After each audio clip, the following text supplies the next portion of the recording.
Setting up your GSS is fun, like setting up a new PlayStation, except you won't be afraid to use this with greasy hands. Something to note, these dispensers should always be installed as close to the dispense point as possible. You also want to make sure their air and fluid lines don't have any kinks or obstructions. When it comes to grease dispensers, they can be mounted in any orientation.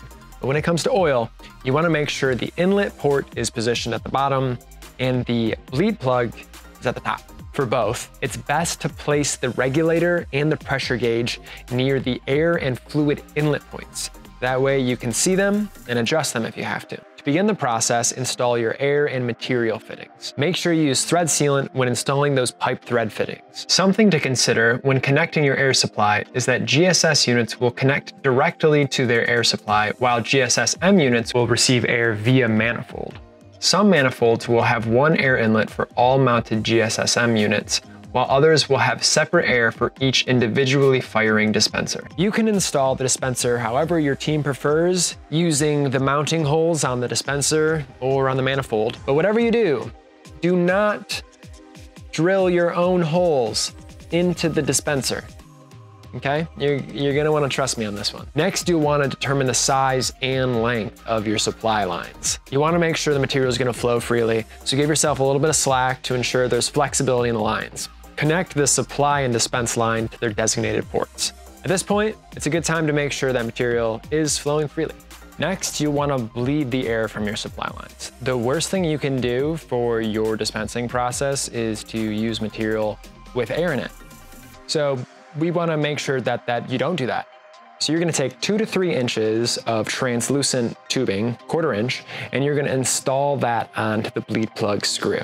Okay, next you're going to take a 5/16 wrench, slowly loosen it.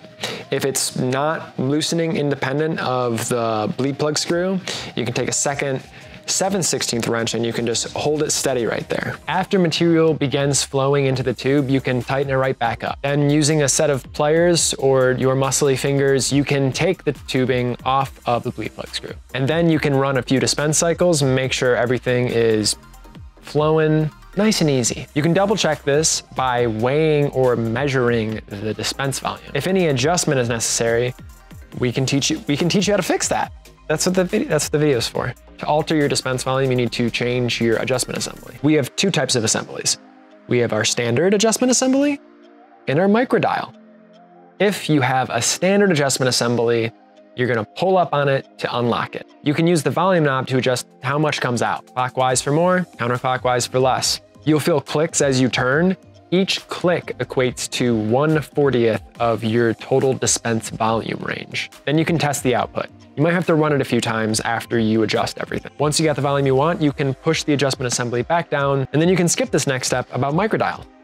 Unless you have a microdial, then stay tuned. If you have a microdial, you're gonna wanna slide the lock on the side of the dial to unlock it. Then you can use the volume knob to adjust how much comes out. Clockwise for more, counterclockwise for less. The microdial features labeled graduations, meaning you can check what volume level you're at. The exact volume of each number will vary between dispenser sizes. You can test the output. You might have to run it a few times after you adjust it. And then once you got what you need, you can lock it back in place.